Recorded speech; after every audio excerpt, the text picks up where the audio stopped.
Brian Rob, J. King, and Sam Packard present Steel Bottle, Steel Bottle, Boston Texas Steel Bottle, Steel Bottle. Oh yeah! Steel Bottle, Steel Bottle, Boston Texas Steel Bottle, Steel Bottle. Banana 19. Jalen Brown, D. White, Crazy Joe. Steel Bottle, Steel Bottle. With Tatum coming back. Steel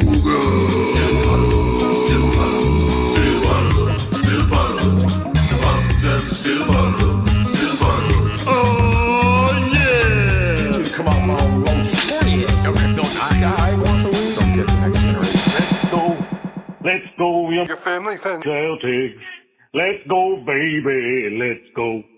Young Family fan. Celtics, let's go. Let's go, baby! Welcome back to Still Potable, the best Boston Celtics podcast here on Al Gore's Internet. I am Sam Jam Packard, professional sports fan, joined this evening from the Athletic Celtics beat reporter, the kid, the god, the legend himself, Jay King. Ladies and gentlemen, we are 2/3 of Still Potable. Again, the best Boston Celtics podcast here for you on the interwebs. We are here for you every single day, Monday through Friday. If you want all that content, join us today on the Patreon, patreon.com/stillpotable. We got great episodes for you. Again, Monday through Friday. We also got 2 free episodes every week here on the CLNS Media Network.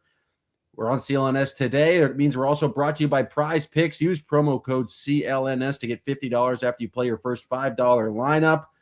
Jay, I would say there's 2 things about you that I know well. You were one of the most basketball obsessed people I've ever met in my life. Ball is life is like a meaningful phrase to you. When ball is not quality, you are a giant fucking hater. And so I'm not a hater. You are a hater. You are a curmudgeon. You are a hater when the ball is not up to the quality that you expect it to be. But here's the thing. I was validated tonight. All my curmudgeonly habits, all the shit I've talked over the years, tonight was proof that I was right all along. All it took was a little spark. All it took was a little competition. And then all of a sudden, the All-Star game was fucking awesome. Until the final game. Victor Wembanyama, God bless his soul. He decided tonight he was going to play his ass off no matter what. And he was going to get in there and he was going to change the environment, change the atmosphere.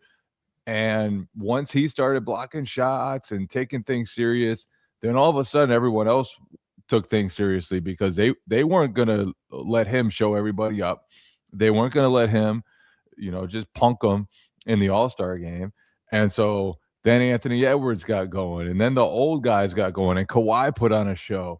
And then it was just beautiful. That's it didn't even matter that the final game was awful because the old heads didn't have it anymore. Like they were done. And Jaylen Brown went like 1 for 76. But you're absolutely right. And like Victor Wembanyama deserves all the credit in the world for like coming in. He was playing with Jokic and Luka, who freely admitted to just not caring whatsoever. And they correctly got them off the court immediately. But I like the format of just like we're going to have these short competitions. And so you had 3 great mini games with like close endings at each of the time. It wasn't like the most amazing basketball in the world, but it was the best players in the game playing like at 85% effort. And that's all you want in an all-star game. You want to see them do cool things and you want to make it feel like they actually care about the result. And in each of those first 3 games, the players on the court wanted to win. And that's all your old hating ass ever wanted, Jay King.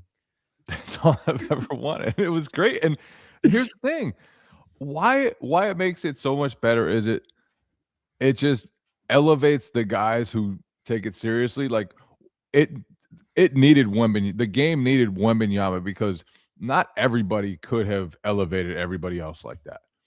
Like it took Wembanyama. It took somebody with the talent to do what he wanted out there and to take it to guys. The first possession of the game, Wembanyama Wembanyama got like great position down low and finished, and then he was blocking shots at the rim and going out in transition. He even stole like a couple rebounds from Jokic, and you could kind of see Jokic looking around like, what's Jokic had going on utter with this guy? disdain for this game. Jokic was disgusted by Wembanyama's effort. Yeah, Jokic is like, what's going on with this dude? He's stealing rebounds from me. He's taking this super seriously, and it was awesome. And then because of his talent, because of his gifts, because he would have showed up everybody, he would have just destroyed everybody if they hadn't woken up. Everybody else woke up. And then Anthony Edwards, all of a sudden, he wants to put on a show. He's talked before about how he never cared about the All-Star game and guys didn't take it seriously, so he didn't either. And then tonight, Wembanyama showed up, changed everything. And then Anthony Edwards, he was awesome and put on like a memorable show the whole way through. That wouldn't have happened without Wembanyama. Then Kawhi in Intuit Dome, like he starts to feel the competition too, because those guys knew Wembanyama was out for their souls, and they took it up another level. Like there was one play, I think he got fouled. It was late in that game against Kawhi's team, and he went baseline, and it was like Kawhi, LeBron, and somebody hard fouls at the rim. It was like hard fouls. It was like that was awesome. They were not gonna let him get an easy dunk, and that's all I want. That's all I want, because the All-Star game should be the greatest pickup game of all time. And it should give a place for the best players in the world to do special stuff. Even like Karl Towns' threes from like 35 feet were just incredible. And we've seen that before, obviously, but most of the time it was like with no defense, and Dame Lillard or Stephen Curry would just be like just sitting out near half court. This was with actual defense, and Karl Towns was just spotting up like 12 feet beyond the arc and knocking them down. And that's awesome. That we want to see the greatest players on the world doing things that only they could do in matchups that bring the best out of them. And I thought tonight we got that, and it was special. And I thought it kind of showed like yeah, Kawhi was ridiculous, but also it kind of showed like, okay, the young guys are here, and they mean business, and they're starting to take the league over a little bit. And it's going to be fun. I feel like Cooper Flagg's the next one, but like this creates a more of a culture of trying in the All-Star game, whereas like I feel like Kobe's generation in the NBA, like Kobe tried his ass off in the All-Star game, at least towards the ends when there's like one-on-ones and stuff like that. I feel like I'm putting the blame on LeBron James for not for taking effort out of the All-Star game. But basketball is the best sport in the world, and like even just playing pickup or playing in a competitive setting when everyone cares about the outcome just makes it so much more fun. I feel like everyone who's played at some level of pickup have played in that game where like some guys get tired at the end, or like that certain players aren't on the same level, and people just stop caring and start doing things, and nothing hurts the game more than having like those 4 or 5 guys like ruin the energy of the game. And so if you just have 10 guys on the court playing and trying and you've also played in games the other way, where it's like some guys gets into it with a dude on the other team, and then all of a sudden guys are jawing at each other, and not like the type of jawing that just detracts from everything and guys are complaining about calls or whatever, but the type of jawing where it's like, okay, this is serious. Everybody's picking up a little tighter, and the blood is flowing a little bit, and then everyone's a little sharper. And that was tonight, and it was beautiful. And it's like, but it was like the perfect amount, because it was the All-Star game. Like guys weren't ready to get in fights, but they were trying to win. And these are the most competitive, most athletic, most talented players in the world. Like they were still joking and laughing like after stuff. But like Cat, in the overtime of the first one where they couldn't give up a 3, Cat completely blows the coverage and gives up the 3 to Scotty Barnes. And Wemby was pissed off and was ready fuming. And as he should have been. Terrible decision by Karl Anthony Towns. He was fuming. It was like it was a playoff game for him. And I love that, because obviously his team went 0-2. And when you try, you set yourself up to the possibility that you do get beat. And he didn't care. And I love that about Wembanyama. like it's cool as hell to care as much as he did and to just put it on yourself basically to reignite the All-Star game that has been like the competitiveness in it that has been missing for a long time. And he put it on his own shoulders and delivered, and his team went 0-2, but his team only went 0-2 because he woke everybody else up, and they won't go 0-2. He won't go winless in the All-Star game forever, I would assume. But I love that. Like, that was competitive spirit. And also knowing, like, to go out on a limb like that, you have to be so confident in yourself playing against all those other guys where everyone else isn't going out there ready to try. And you're like, fuck all these guys. Like, I'm going to set the tone. I'm going to change this. Like, it takes a self-belief to do that. And I love that about Wembanyama tonight. I'm even more all in on Wembanyama after tonight just because that's what you want your face of the league to do. That's that's what you want to kind of to be the next man up to do. What did you think? Like, I think the format is fine. Like, I really like that it was just like these 12-minute games and you could have these like buzzer beater moments. And I think obviously tonight's games helped a lot. Like with the first three, they all came down to the final possession. I don't know if you need to do like the USA versus the world stuff. Like, I don't know how much that really added to anything, but I feel like in the past they've done these three teams and it didn't really work. But like, that was also just more of the product of not trying. I don't know. What did you think of, like, do you think they need these kind of like gimmicks, or they could just split it into three teams and have it be fine? Or do you think they could just go back to a normal All-Star game and they're trying? The thing I like about this is like, there is like in a normal All-Star game, you don't really need to like try that hard in the first three quarters. It's basically just like even in the best All-Star games of yesteryear, it'd be like, oh, the things only got cranked up in the fourth. This, we had like the final 6 minutes of each of these three first games were like, these were intense. So I like that competitive nature of that.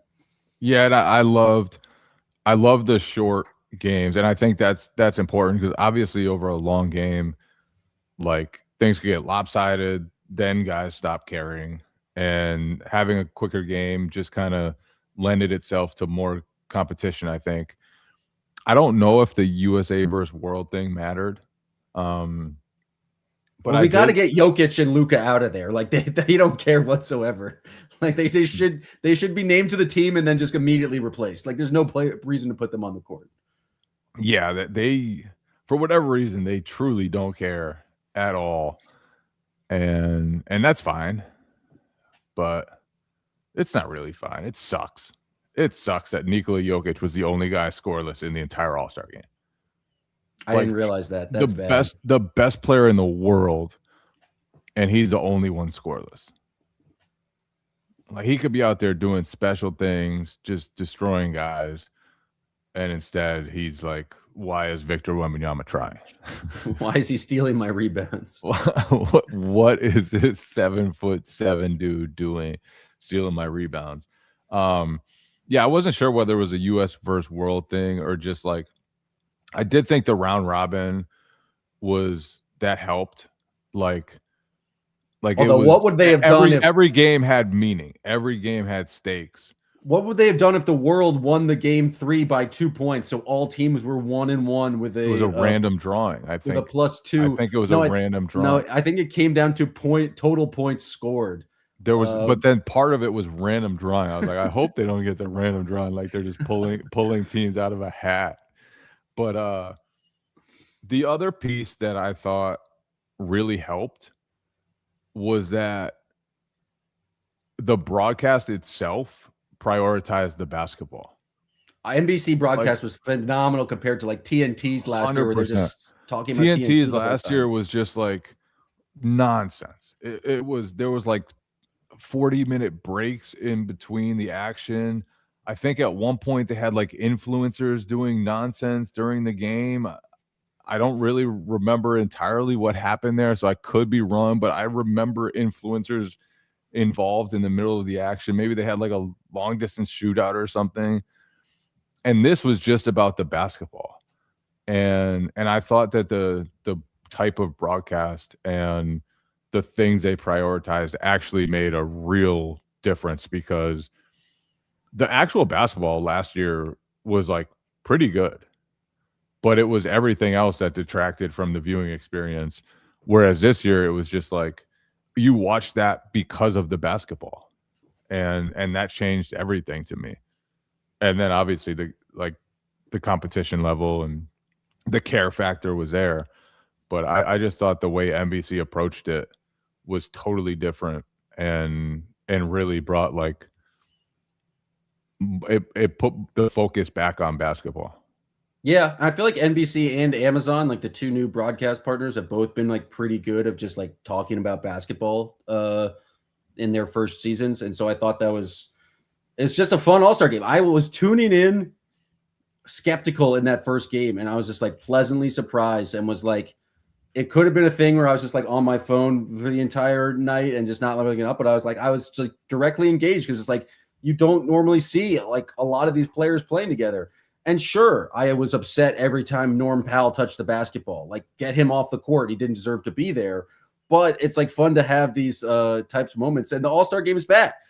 With that being said, I did not watch a minute of All-Star Saturday, and I don't think I missed a thing. I have no idea who won the dunk contest. I have no idea who won the three-point shootout. I think I saw something saying Damian Lillard won. Is that true?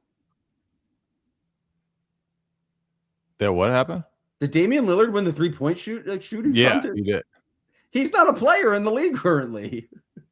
I mean, Mac McClung was actually not a player in the league, and he won the dunk contest. Get rid of All-Star Saturday.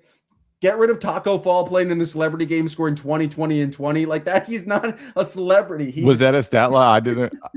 So I went to Florida, and I did a quick all-star break trip to Florida, and I did not watch any of the Friday or Saturday festivities. So I also just was kind of checked out. So I didn't even know that Taco Fall. Yeah, Taco Fall dominated. So he was playing against Shams in them. Shams, he was playing. Matt Ishbia hit a Jaylen Brown moonshot floater over him. I only saw highlights on social media, but I did see Taco. Jaylen Brown was like, "You better." No, I mean not Jaylen Brown. Giannis was the coach and was like, "You better dominate in this game." And it was like, yeah, Taco Fall. Of course, he dominated in the celebrity game. He's going up against Matt Ishbia, and Shams was 0 for 4 from the field, launching 27 footers. So not the best showing from your guy. I did tweet that I would bust his ass. Shams or Taco Fall or Matt Ishbia? Shams, not Taco Fall. Matt Ishbia, he played at Michigan State, so I probably wouldn't get the best of him. Yeah. Well, we got to have that game, but it's just good to have the All-Star game back. Good, fun to have fun watching basketball. There's been a few more things going around the league because it is the time of year, but before we get to the tanking discourse, and I still want to talk a little Celtics because this is a Celtics podcast, I want to remind everyone that this episode is brought to you by Prize Picks. Prize Picks is the best place to make some moolah while watching the sports. If you don't know Prize Picks, all you have to do is pick more or less on 2 to 6 different players' stat projections. If you get your picks right, you could cash in, pick from all your favorite sports: basketball, baseball, hockey, UFC, soccer, college basketball, anything. Prize Picks also has early payouts. So if your player gets off to a hot start, you now have the option to cash out those winnings.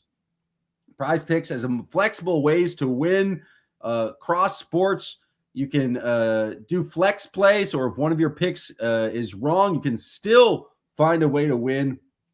Download the Prize Picks app today. Use code CLNS to get $50 in lineups after you play your first $5 lineup. That's code CLNS to get $50 in lineups after you play your first $5 lineup. Prize Picks. It is good to be right. You still got the sickness a little bit, don't you? I had the flu all of last week, so that was not fun. And I could feel my mouth running dry during that Prize Picks read. You're one of those guys who just can't deal with sickness. When I get sick, I get real sickness P word. I won't say the P word. Pioneer? You're a sickness P word. When I get sick, I get like, oh my God. Yeah, sickness P word. Absolute P word. Talk amongst yourselves. No, now that the Super Bowl is over, It's February. It's right around the All-Star break. It's before the no, it's after the trade deadline. I don't know why I said before, but the topic of du jour every single year around this time is tanking. And people are upset with tanking. They want to fix tanking. Tanking is the thing. And it's all Danny Ainge's fault. And it's all the Utah Jazz's fault for not playing Lauri Markkanen and Triple J in a game when they had 6 minutes left. Egregious levels of tanking. Jay, do you have any tanking hot takes, tanking reactions? This is the time of year where we got to talk about tanking. Tanking is smart. Yeah. Tanking is smart, especially when the top 3 picks are in whatever order: Cameron Boozer, AJ DeBanza, and Darren Peterson. Like DNP? Tanking seems like one heck of a strategy this year. But I would be interested to see the league try to address that. And I think a huge mistake was leveling out the odds of the lottery, whereas before it was like you got 25% chance to win the number 1 pick if you got the worst record. Now it's all flat for the first 4 or 5. First 4. They all have 4 worst teams. And all that did was embolden tanking. And then you give more odds to the teams later in the draft, later in the lottery, rather. So just everyone's emboldened to tank and shut guys down and do nonsense. So I would like to see a shift. I wouldn't hate. I've seen the proposal of people saying, just go away from the draft entirely. I would kind of love that. Oh, that would be so much fun. You can, I think it's like an easy way to do it is like you give each team a certain like salary slot based on their like ranking. Because the point of tanking, or the point of like the draft or the entry players, is like we want to give the next best players to the bad teams so the bad teams can get good. Like that is the reason why they do it. That's like why the reverse draft order was invented. And so like that is what tanking actually kind of solves, is that the teams that are really bad get a chance to get good, like the Spurs, like the Thunder. Like they're able to get like the top picks and then transform their team. So I have no real problem with that. I also go ahead. But you can still do that with not having a draft. You just like say you finish the worst in the league, you have the most amount of money to spend on your rookie free agent class. So if there's some guy, if Cameron Boozer is desperate to go to the Thunder, now next year, you're incentivizing losing by giving the most money to the worst team. But that's the problem. I want to make the worst teams better. Here's the thing. It should all be however much money you want to spend. There's obviously a cap, but like if you decide to save money for the AJ DeBanza and Cameron Boozer and Darren Peterson draft, go for it. Try to win games with the group that you have, but also feel free to save money and save salary for those guys and then pay them whatever. That's fair. That would be awesome to me. And then you get to choose how much you want to be invested in the next class while still also trying to win games. And you also still have to compete against other teams. So they have to, like, if you just have a shitty culture, shitty coach, whatever, then you can get basically guys can just shun you and not go to you and not sign with you. So I think that makes it would make it a lot better. I'm sure a lot of teams probably wouldn't go for that, but I would love to see something like that where you have to be strategic about how you want to position yourselves to go after the rookies. And if you're, one of the better teams of the league, then not only will you not have the money, but also like you won't have the opportunity. So guys will want to go elsewhere where they can get more touches, shots, minutes, whatever. I just think I would love to see it. I think the opportunity thing is a great point as well, because how many times have we seen players try to like steer their way to different situations because like they want to be the guy with the ball. And so like the Thunder, one, they're going to be up against the cap, or even you can just like say the Celtics, the Celtics don't have any cap room to like they couldn't sign any like good rookie coming out of this draft unless they like seriously shed salary. And so, but if say it was the team like the Thunder, like no one's going to want to go and sign with them because I don't know, if I'm Debanza, I want to go to a place where I can like get reps in and I can develop and I can be the rookie of the year and I can go to a place where I'm immediately going to be a starter. And so there are natural limits on roster construction already, Jay, that like takes into account financial situations, but then opportunity. There's only like one basketball. I think the risk and the concern of like the small market teams is like, oh, everyone's just going to want to go to LA and New York. But if I'm one of these top 3 rookies, would I want to go to the Lakers right now and have just be like maybe I want to go to the Lakers just to play with like Luka because but still there's like they don't have a lot of cap space. And then if you're really the top rookie in the class, you're not getting a crazy amount of opportunities in LA in that situation. You go to New York, you're like trying to fit in immediately to like you're a championship role player. And I think that also creates it gives like the guys coming in a lot more agency. How many players have we seen ruined because they're just like drafted to terrible teams and they've had no choice over the matter and they're stuck with those teams for 8 years because of restricted free agency? Maybe you go and the Celtics are really able to sign a guy because like that guy wants to come in and he cares about winning more than everything else, more than his like personal development. And he wants to come in and be that role player and be a Hugo Gonzalez type. I think it just creates an extremely fun dynamic. The league probably will not go for it. One, because it's a radical strange. It won't happen. And because you can't televise it. Like, unless you did like the decision for like the top 15 rookies. That would be electric. Could you imagine the decision, except it's just the top rookies? You could do the whole thing. The top rookies come out and then they it's like signing day. They put on the hat of the team. And then you can see by like how the top guy, like if he chooses wherever, you can start to be like, oh wow, he went to the Mavericks. Like they're not in the running for this guy anymore. And then you're the storylines too. It's like, oh, he spurned this team. Like they really thought they were going to have him, and then they don't have any money left for the next 2 guys. It would be a fascinating system. Getting back to things that might actually happen. Like I just don't know what you do about tanking. Like the incentive structures are in place. The Jazz should be losing this year. Like it sucks that they traded for a guy like in Triple J, but like, yeah, really what they need to do is shorten the schedule. And so like, there's not 3 months of tanking. Like if there was only 60 games, the Jazz would have 5 games to tank. That type of tanking people used to be fine with when like Mark Madsen was shooting threes on the final game of the year to get like 1 pick. It's really the 76ers with the process and like the season-long tanking that I think people have the most amount of trouble with. But if you shorten the season to 60 games, it's much less of an issue. But again, that's another thing that's not going to happen because the league would make less money off of that. And then it's just the optics of like Will Hardy comes out and gets asked, did you think about playing your best players in the fourth quarter? And he's like, no, no, absolutely didn't not. even consider it. Thought never crossed my mind, actually. And so that's when it starts to look bad. And that's why the league had a response. And I do think it's not just tanking. It's also the fact that the league now is fighting the perception that players don't want to play basketball, or that teams don't want players to play basketball. And that's a huge issue.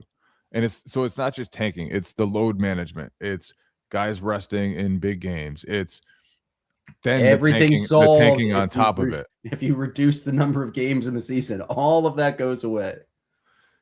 Yeah, but I understand why the league wants to address it. And absolutely, I think if you can find a way to address tanking, and maybe you can't, maybe you want to stick with the draft itself, and you know it's hard to find a way. And other teams have other leagues have tanking too. It's like it happens in the NFL. It doesn't happen for as long. It's not like NFL teams are like shutting down their quarterbacks with like 9 games left. Although I guess most of the shitty teams just have bad quarterbacks in the first place, and that's part of their problem. But for the most part, like it does feel like sort of an NBA issue where the tanking is so egregious for such a long period of time. The funny thing about tanking too is that it works, but it also doesn't work in that, like, the process 76ers, it worked fantastically in that they got so many opportunities to draft in the top 5. But has that led to sustained success for They the 76ers? haven't gotten past where they were when they had Nikola Vucevic and Lavoy Allen and Evan Turner and Andre Iguodala and Drew Holiday. That team was kind of loaded, by the way. They were nice. Yeah. Like the team that they broke up was kind of legit. They took the Celtics to 7 shortly before the process started.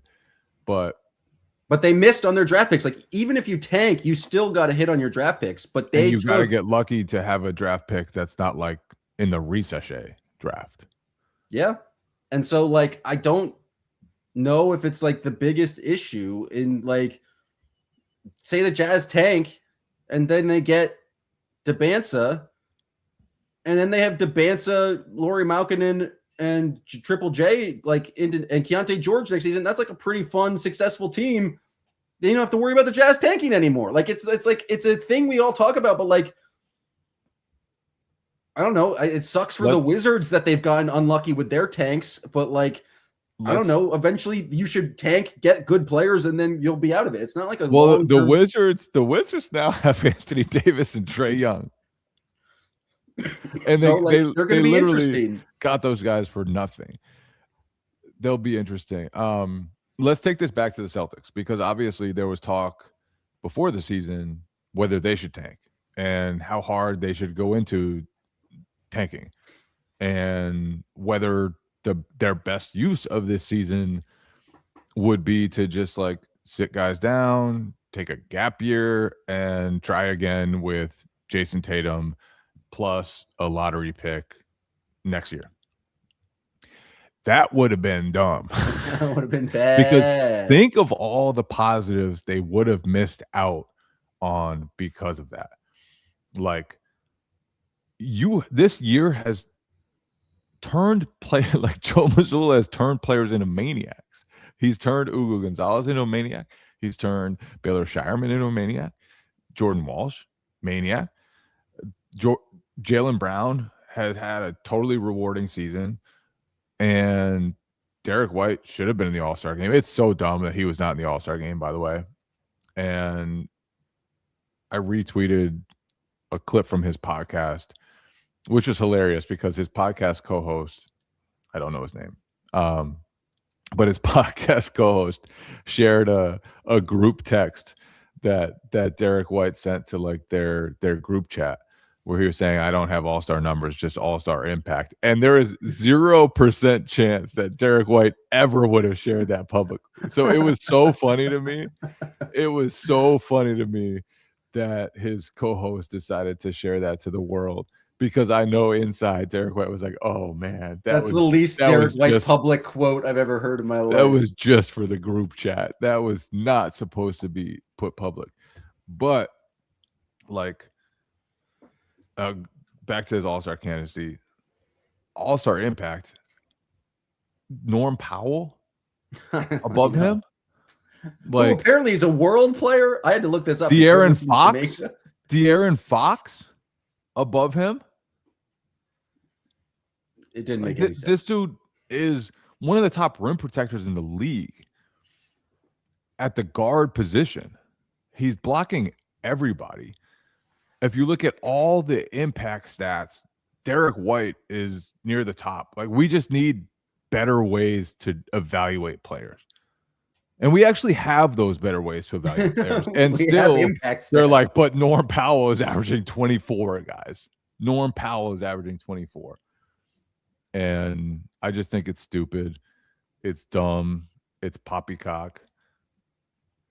But to the tanking issue, like, how much would the Celtics have missed out on if they just decided to shut guys down? And also, it's just the whole mentality. And I think that mentality matters. The mentality from the top. It's an organizational culture issue. Brad Stevens was not going to bring in anybody who would be cool with losing. He was not. He was not. And he certainly wouldn't bring in a coach who was cool with losing. Look at the two guys he's hired as coaches. Pure competitive maniacs. Ime Udoka and Joe Mazzulla, like two of the toughest, no-nonsense guys in the world. And like to think Joe was going to tank, absolutely not. To think Brad was going to tank, absolutely not. To think Jalen and Derek White and Peyton Pritchard were going to tank, no. And I actually think, like, would it have been cool to get a top 10 pick? Sure, absolutely. But the benefits of having that culture and implementing that to all the young guys and giving them a space where they can grow and just get indoctrinated into that. And Luka Garza has played meaningful minutes for the first time in his life.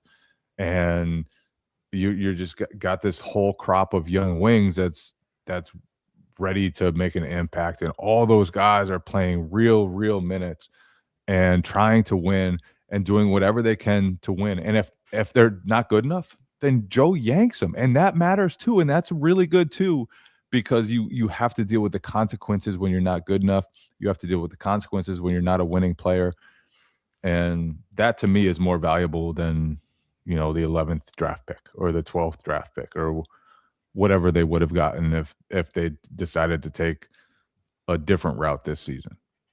The infrastructure of all these organizations matters. And yes, we are evaluated on a season by season basis, but seasons carry over and there is a cultural thing about how they approach winning. And so I think taking is a valuable strategy if you don't have that infrastructure or bones in your culture, or you have that so well established, like you're the San Antonio Spurs, where you can do that and it's not going to be harmed. But I feel like the Celtics would have been doing a disservice if they intentionally lost all these games. You were not putting the team in a good place to respond and win when Jason Tatum comes back, even if it wasn't this year, even if they knew Jason Tatum was gone completely, to the team. How has the team gotten better over the course of this season if they just decided to tank? Sure, they added a possible top 10 talent, but no one else in that organization would have gotten better and been in a good position to win upon Jason Tatum's return at the start of the 26-27 season. And so I feel like it just hurts. And it kind of gets back to the thing of the All-Star game. Basketball is more fun and everyone's enjoying themselves more if you are all trying to move towards winning. And the point of the game is to be competitive and to win. And I just feel like when your organization does that, people are going to want to come and play there, but it also allows all these players to develop in an environment where they're expected to win and they're expected to be competitive. And so even if the Jazz get a top pick this year, I don't expect them to be a great team anytime soon, unless they really one of these guys is the absolute future. I just think there's an organizational culture thing, and these things matter from year to year. I'm going to be fascinated to see what happens with the Pacers next year, because yes, they're going to get Halliburton back. Yes, they traded for Zubac. Presumably they're going to get a top pick, but have their players really, any of their other players made a leap in this year where they've gotten a lot better, that they're going to be super ready to contribute to that Pacers team next year? Or are they just basically trying to start back from the team that lost in the finals now, trying to integrate Zubac in, and none of their other role players have made any progress? I think the Pacers are an interesting case study where it's I think injuries had a lot to do with it. I don't think they've deliberately tanked or went into this year thinking they were going to tank. Obviously a lot of their team got hurt, but what progress has the Pacers organization made over this year that's going to help them at the start of next season? I think it's just so hard to evaluate them, because it wasn't just Halliburton hurt. It was every point guard on their roster. And even role players like Obi Toppin and stuff like that. So yeah, it wasn't as poisonous as a deliberate tank, but now they're deliberately tanking. Yeah. And I would to the topic of culture and tanking, you look at the Thunder and it was they stripped themselves bare and did whatever they could to kind of lose for a couple seasons. But before that, they had Chris Paul and they made Dennis Schroeder and they made the playoffs, and Shea got minutes in the playoffs and Lou Dort got minutes in the playoffs, high leverage minutes against James Harden. and you get to just experience that, and that stuff matters for young guys. Like I think, and we can go back to the Celtics on this.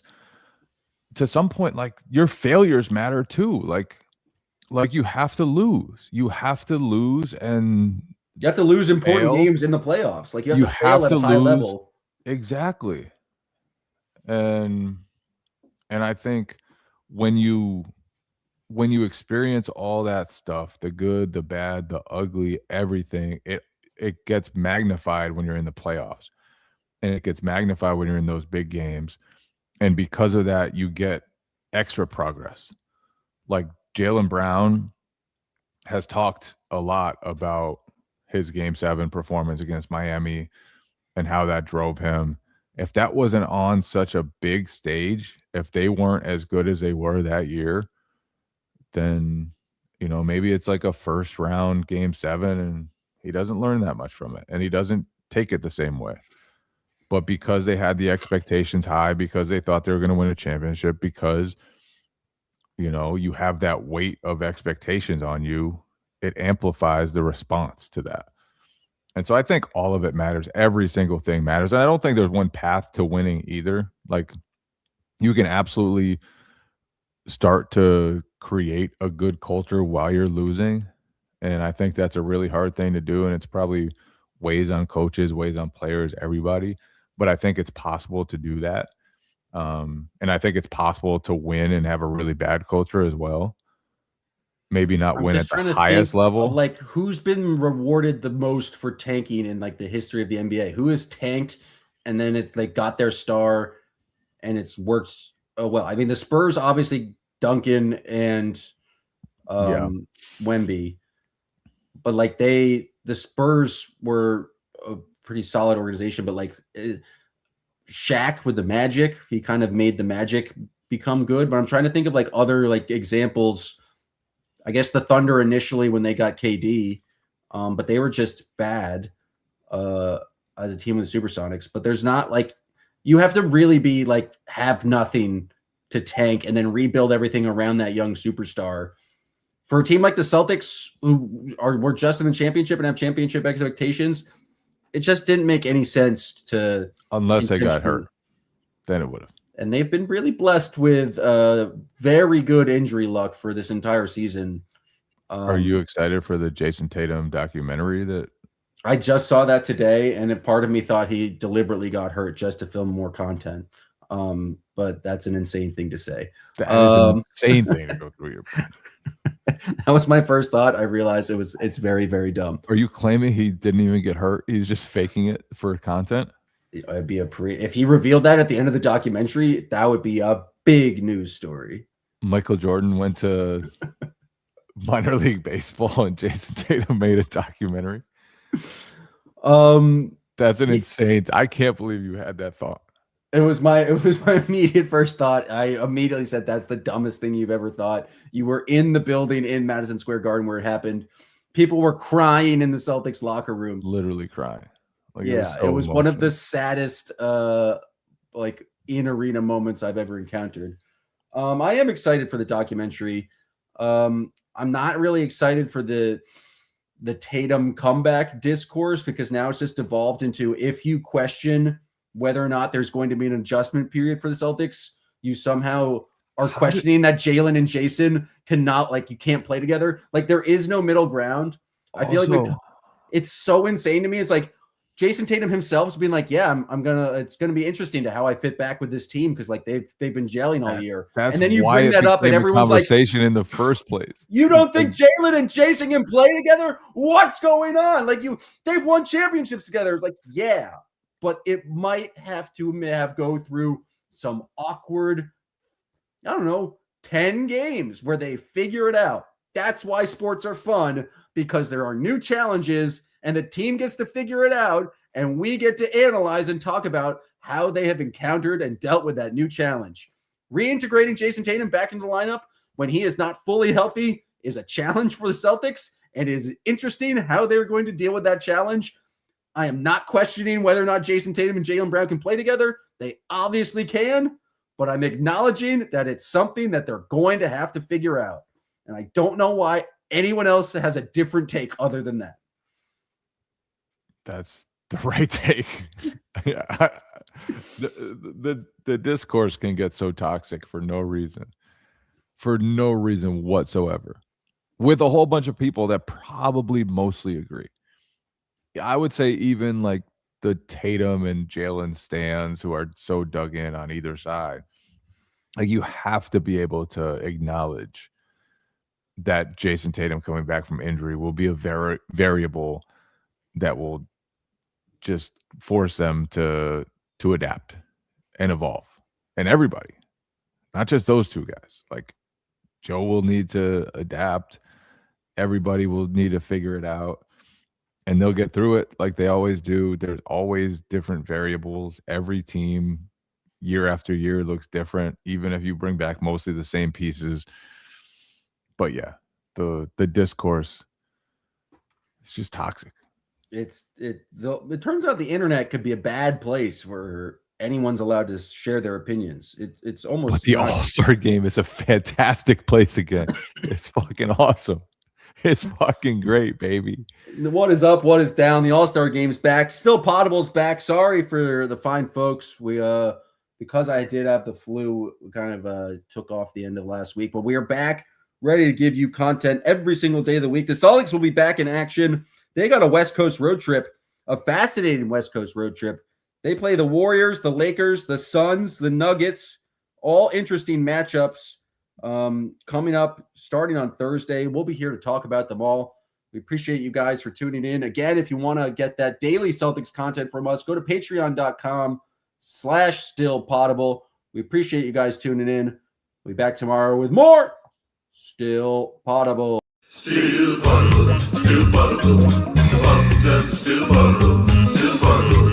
Oh, yeah.